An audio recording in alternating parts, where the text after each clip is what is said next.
And Blake, you'll tell me if I look fat, right? Hi, this is Turk Muller from Turk's Friends, and we've got another good friend. They're all gonna be friends, and all very bright, or they can't get on here. Anyway, Darren Callahan is from Ohio originally, right, Darren? Well, I was born in Washington, D.C., Oh, I didn't know that. but I had my most of my growing up in Ohio. Okay. Darren is extremely well-rounded, as a lot of my friends are, much more so than I am. And so that's why I have them on, to blow their horn, and it's like reflected glory for me. At any rate, Darren has, he'll tell you all about this. He has a rock band, he's a director, he's a producer, he's an actor. You know, you can actually find me on IMDb because one of the grips on our music video made a feature where I got suckered into. Oh, okay. But so, I wouldn't really call it acting. all right. per se. Darren, tell us about, how you got started and just wail, okay? Sure, I will wail. Well, I met Turk 2005 when he was a featured player in my play Film Stars at the Gurney Theater. Yes. And we hit it off. I really thought your Yeah, performance was yeah, great. Doug McDade. huh? Doug McDade did that. Who will also be on here at one point. Yeah, Doug's very talented. I saw him act many times. He's very good. So yeah, I basically started as a writer when I was very young, continuously writing, mostly screenplays, but some fiction. Up till the age of 15, I played ice hockey, I played baseball, I was all-star guy, and then MTV changed me into a true rock and roll acolyte, so I made inroads there. So at 18, I put out my first record and toured with 10,000 Maniacs and Flock of Seagulls and Smithereens and I didn't know that. bands that were big around that time. So I toured. Amy Mann record with 10,000 Maniacs? I'm not sure, think so. but she did the score for Among others. Magnolia, which was Pardon? good. She did the score for Magnolia, which was very Yes, good. she did. But from 88 to 95, I was basically committed to being a rock and roll guy. I put out 5 or 6 records in that time period, toured a lot.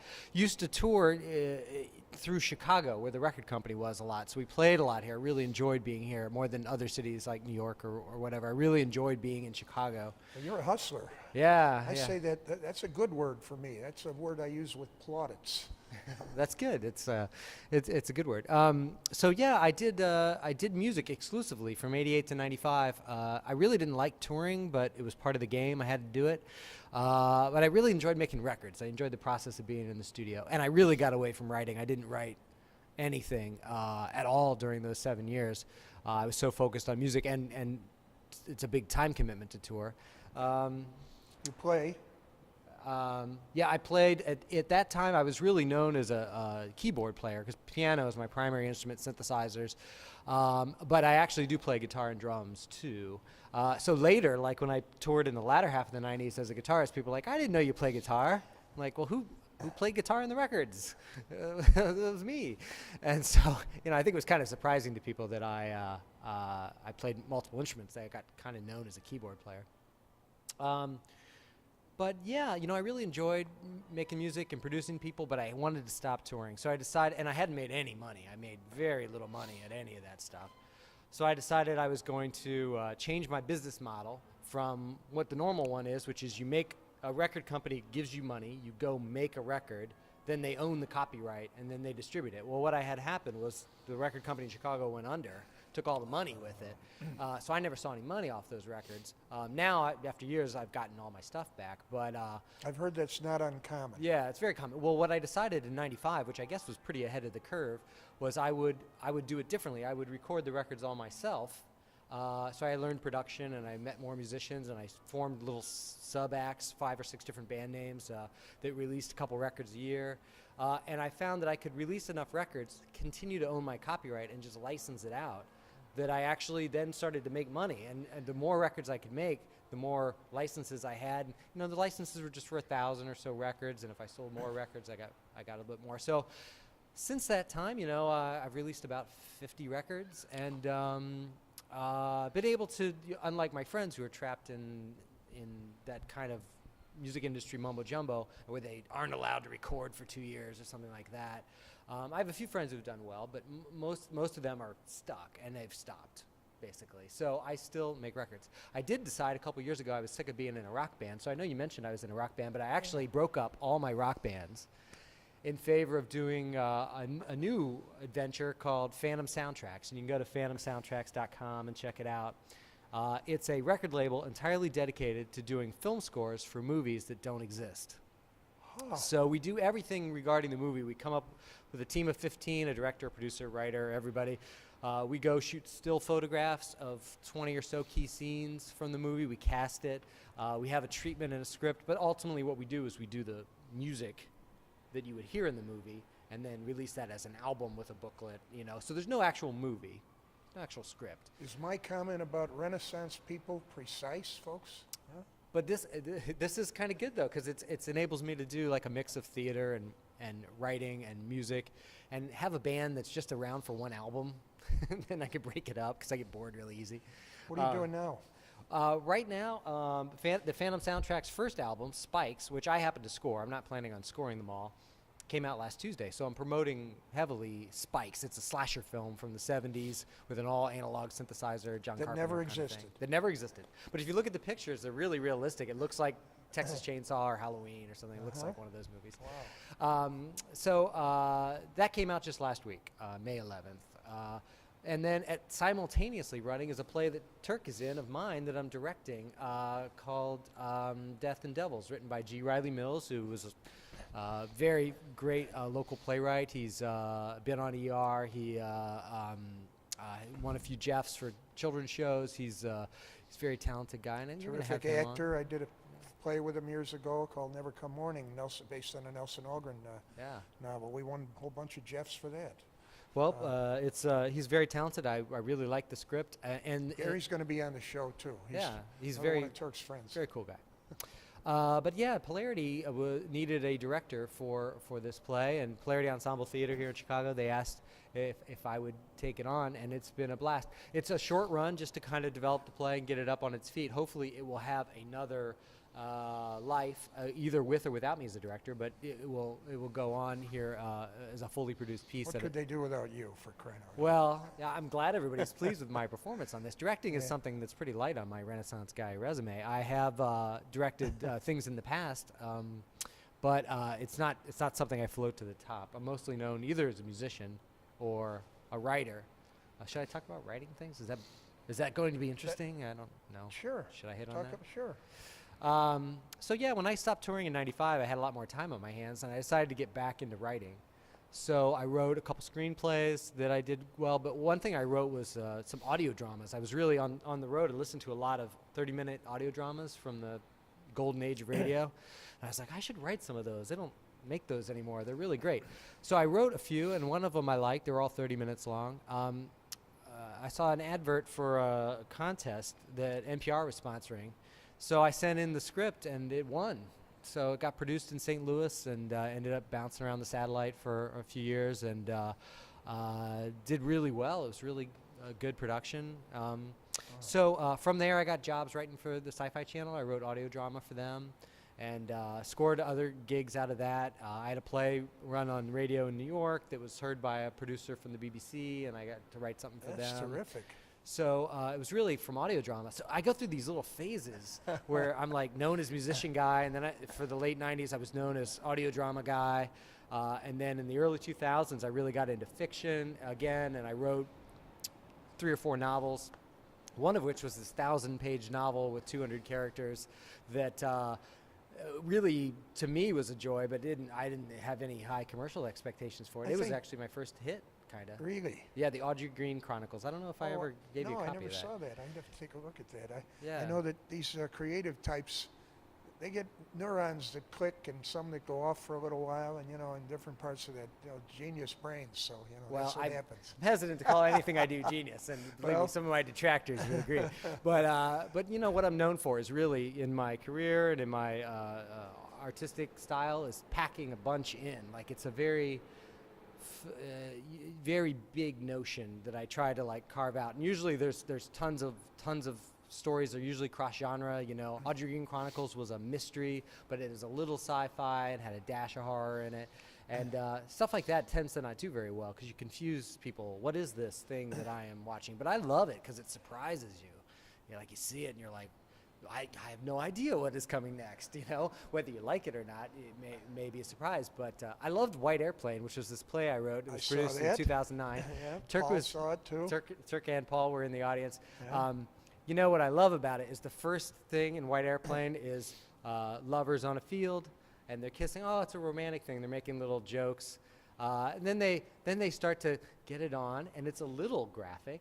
And you see the audience kind of get, well, okay, this is going a little farther than I thought it would. And then the woman's husband comes on. You realize that she is actually married and nearly catches them. You're like, okay, this is getting more intriguing. And then the two men are left alone, and the husband murders the lover really graphically. Yeah. And they're like, where'd the comedy go?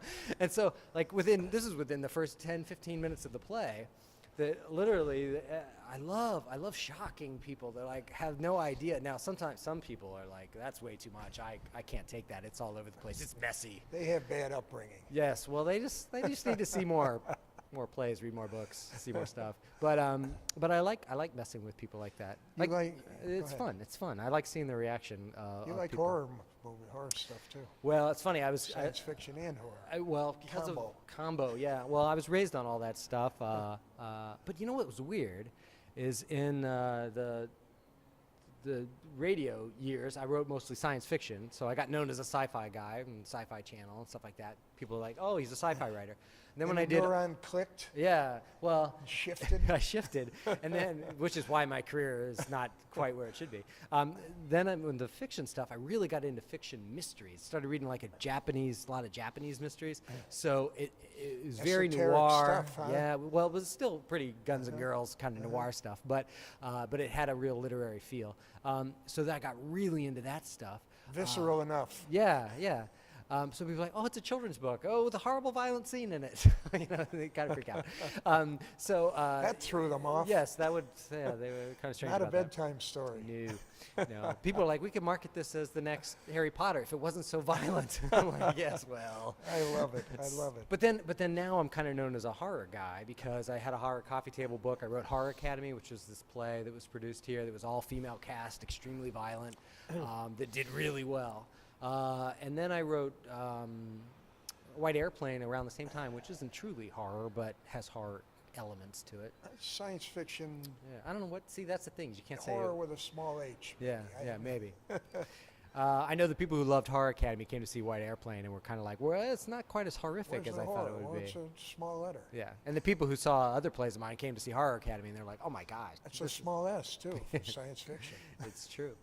And then the latest thing I'm shopping around is called Sources, and it's about snuff films, and it has extreme violence and nudity, so it's doing great. So no one cares about that one at all. So we'll see. That's a niche. Yeah, well, I think it's really good, regardless of its content. As a matter of fact, several literary managers from big theaters here in town are like, "This is a brilliant play, but it's really violent." I'm like, "Yeah, well, it is about snuff films, you know. You can't really They won't forget it though. Yeah, yeah. Well, that's actually White Airplane was funny. I ran into somebody from Straw Dog wanted to make White Airplane in 2005, and decided it was too violent or too weird or too something. And then later I ran into them at a party, and they said, I said, "What's going on with you?" I said, "Oh, Polarity's doing White Airplane." They're like, "I remember this about that play and this about that play." And this literary manager reads hundreds and hundreds of plays. Like, that's the one with the thing and the da and the blah. And then at the end of him recounting all this, he's like, "Why didn't I buy that? I remember all that stuff." It's weird. This is another one of my friends. Brilliant. I'm telling you, we're going to have a lot of fun with this. Turk's friends. And we'll have fledgling actors on. We'll have some people who may be more successful than others, some who are not as successful, all brilliant. And of course, it's my judgment, so I hope you all like it. But I like them because that's what it's about. And I'm very happy. We are talking, by the way, and I should blatantly promote this.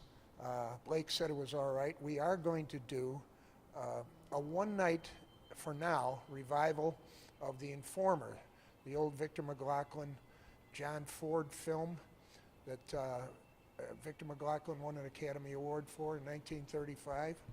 And we're going to revive that here at the Fine Arts Building. Date to be announced. Great play. Great play. Should Thank see you. it. Darren did see that. Yeah, thank you. Yeah. So that's our thinking about that right now. And I certainly hope you enjoy these interviews, because I certainly enjoy talking to my friends and letting them blow their horn. Thank you. Hi, my name is Turk Muller. This is Turk's Friends. I'm going to be introducing, with the help of my colleague Blake Biggerstaff, a number of my people that are creative, and I'm calling them soon-to-be famous artists. When you're in the business, and I'm an actor, when you're in the business, you run into all sorts of people that I kind of call Renaissance people. I mean it.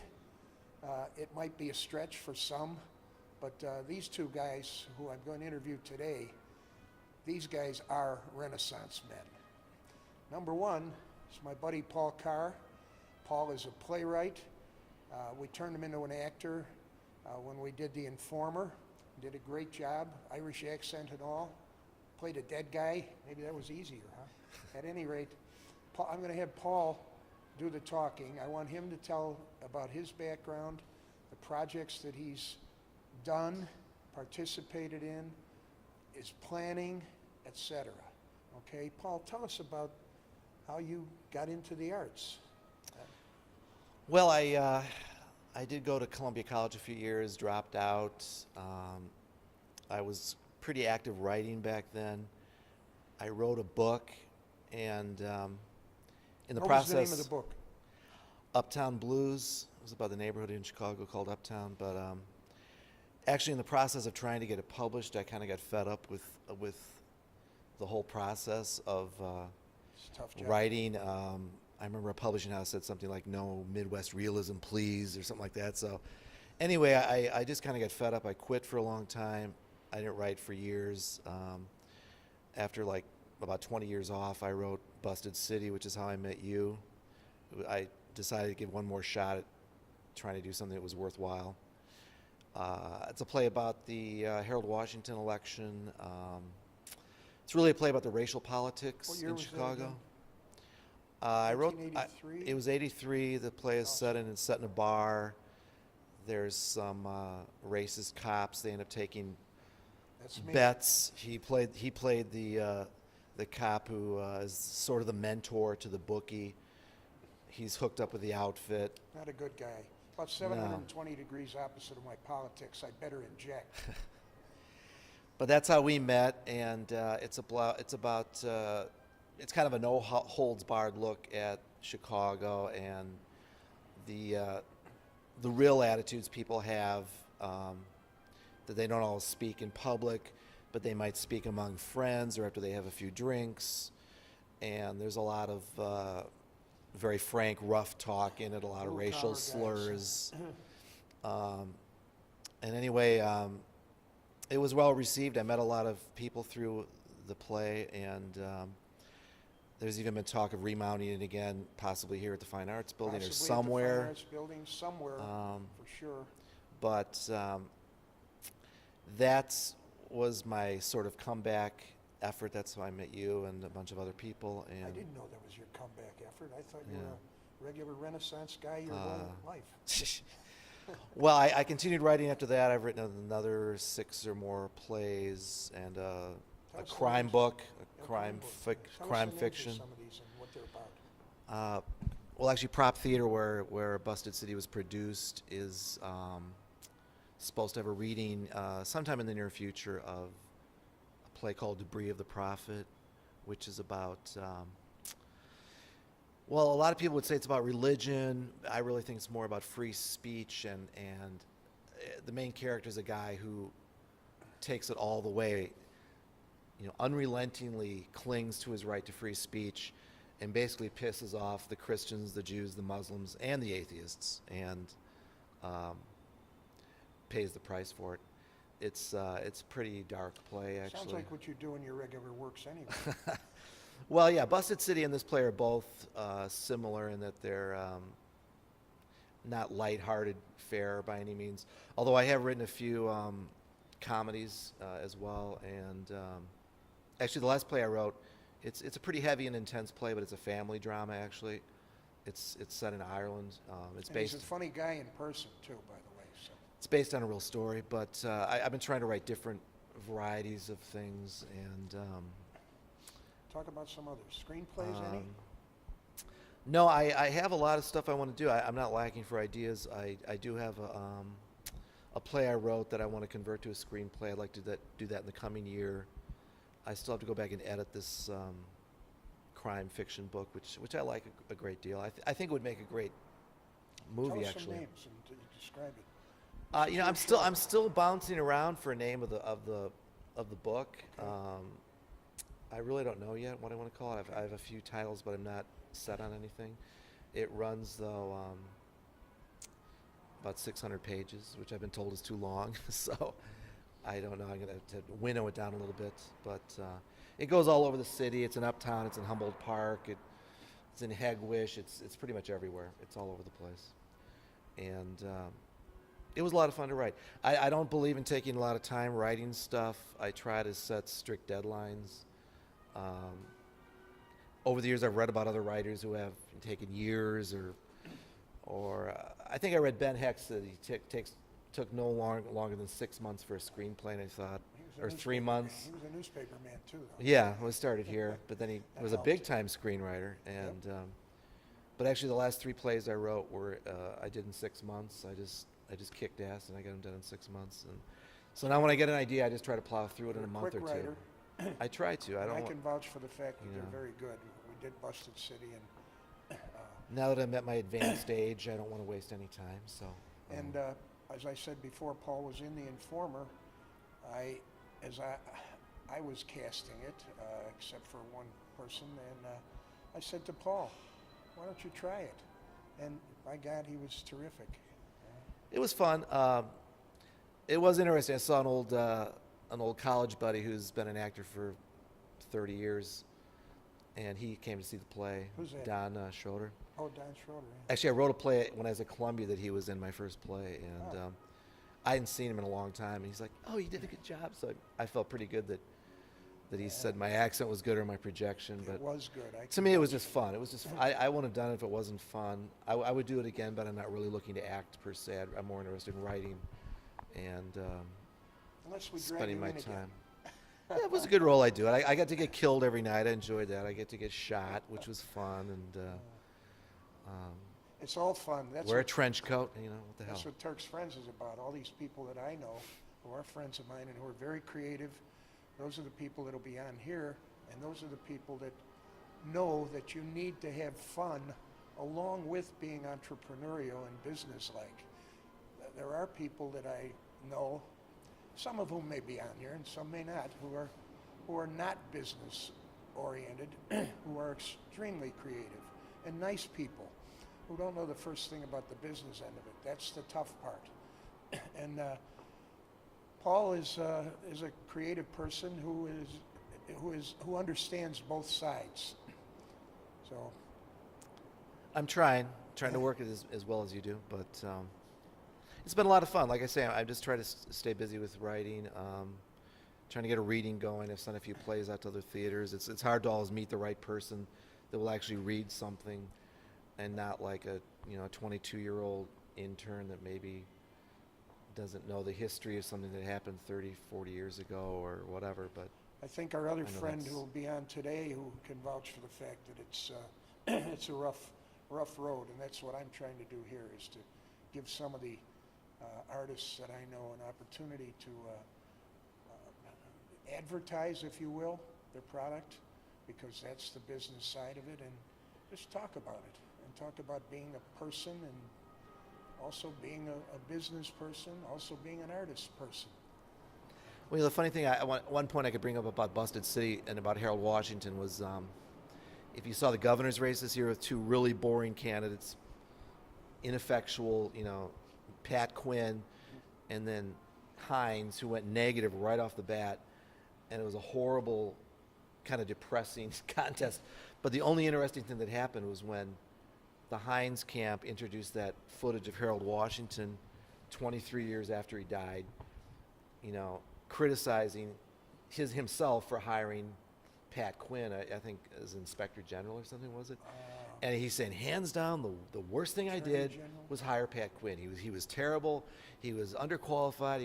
And blah blah blah. So, Wow. but the irony is that, you know, of course, Dan Hines' father, Tom Hines, you know, Southwest Side machine guy, I knew actually some of the Hineses. he formed his own third party in '87 because he didn't get the Democratic nomination to run against Harold Washington. So, I you didn't know, know the son of one of Harold's old rivals uses his own words to try to promote himself as mayor. And it was really the only interesting thing that happened in the whole race. It was a horrible race.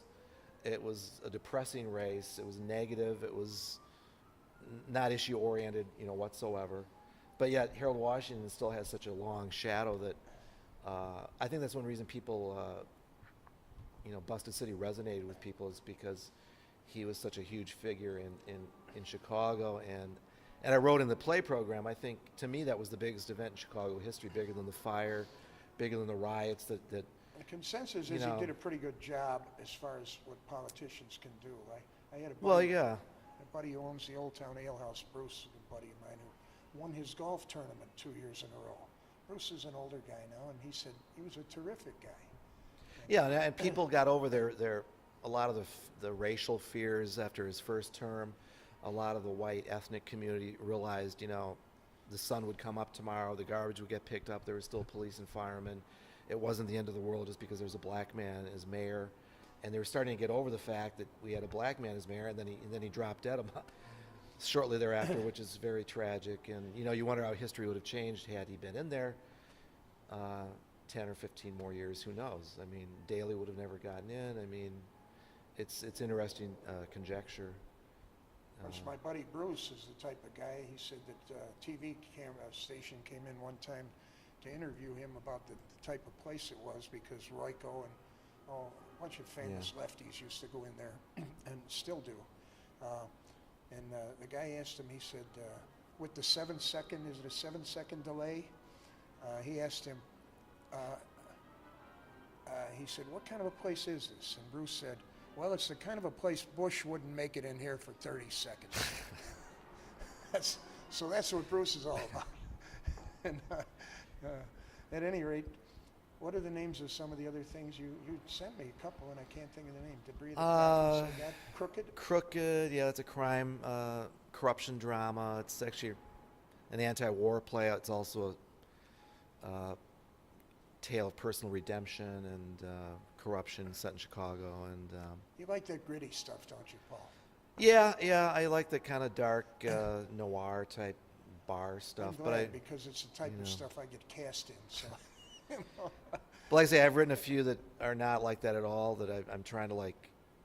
And I did a few comedies and a few lighter things just to try it. And And talk about them if you'd like. well, actually, it's set in '68 around the time of the Democratic Convention, and it's basically a family That was a drama. comedy. Well, it's the kid in the play is like this hippie who's doesn't want to get out of college because he has to start paying for his own life, and he ends up kind of forming an alliance with his grandmother, who is the strong woman in the family because the father's a drunken city worker, and they both get beat up in the demonstration. That's a comedy. His friend's a black guy, comes to the neighborhood, gets chased to their house through What's the comedy so far? It's funny just the way they have to confront their No father, offense, and Paulie.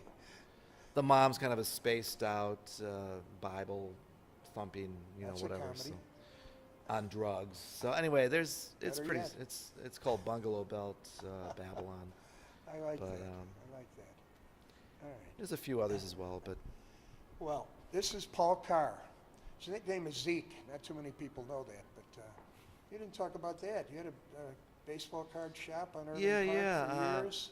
well, I never had an Successful. office job. I was always afraid to work in an office for some reason. University of Iowa. You didn't talk about that. Writers Workshop. Well, in Lumina, I didn't go to Writer's Workshop actually. you I just weren't went there there. for Good, 2 years, good. and then I dropped out, hitchhiked 10,000 miles around the country, coast to coast, came here, and I was a bartender, a construction worker, or sold baseball cards. Basically, that So was my- this guy, Paul, who's a friend of mine, and they're all friends. They're Turk's friends. Has a lot of stories to tell you when you take a look at his plays, see if you want to publish them, produce them, put them on the stage, whatever you want to do it. This is a guy who's well worth the time, and he also has some anecdotes that he didn't get around to relating. I had to prod him into a couple. I can't say everything on camera. So, this is Turk's Friends. Thank you very much.